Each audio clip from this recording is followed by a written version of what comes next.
అవన్నీ గుర్తుకొస్తుంటే ఇప్పుడు చాలా చాలా బాధ అనిపిస్తోంది. ఆ ఒక్క విషయమే కాదమ్మా, నువ్వు చాలా విషయాలు గుర్తించలేకపోయావు.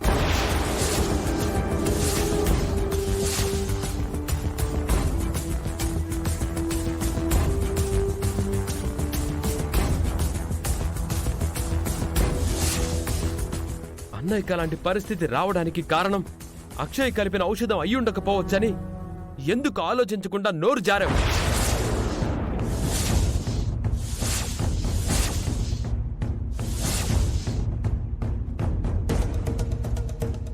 ఎందుకు నిర్ధారించుకోకుండా నిర్దాక్షిణ్యంగా తిట్టావు? ఎందుకు నీ వయసుని మర్చిపోయావమ్మా? నీ పెద్దరికం ఏమైంది? నీ బుద్ధి ఏమైందమ్మా?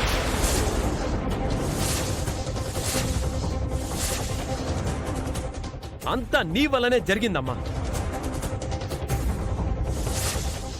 అన్నిటికంటే నువ్వు చేసిన పెద్ద తప్పేంటో తెలుసా?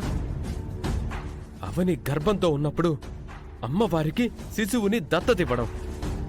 అవనికి పుట్టబోయే ఆడబిడ్డను అమ్మవారికి దత్తత ఇస్తున్నాను. ఇక ఆ బిడ్డ భారమంతా అమ్మవారిదే.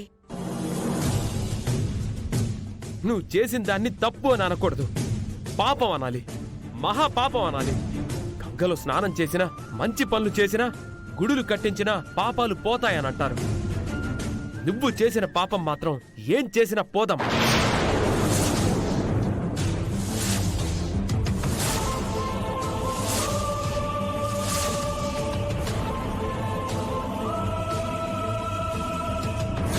నువ్వు చాలా దారుణంగా ప్రవర్తించావు.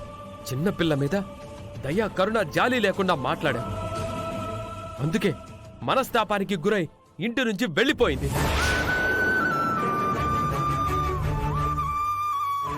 ఎటు వెళ్ళిపోయిందో తెలీదు, ఎక్కడుందో తెలీదు. బిడ్డకు గుర్తింపు రావడం కోసం ఒకనాడు నా భార్య చనిపోవాలని అనుకుంది. ఇప్పుడు తన వల్ల ఇంట్లో గొడవలు వస్తున్నాయని అమ్మలా చూసుకుంటున్న అవని మేడం మాటలు పడకూడదనుకుని మా కూతురు ఏదైనా చేసుకుంటే మా బిడ్డను మాకు ఎవరు తిరిగి తెచ్చిస్తారు?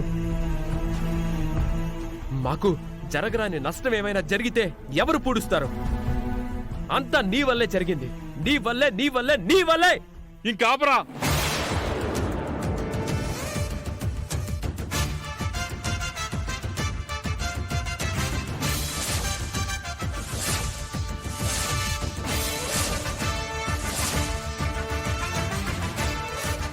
నిన్ను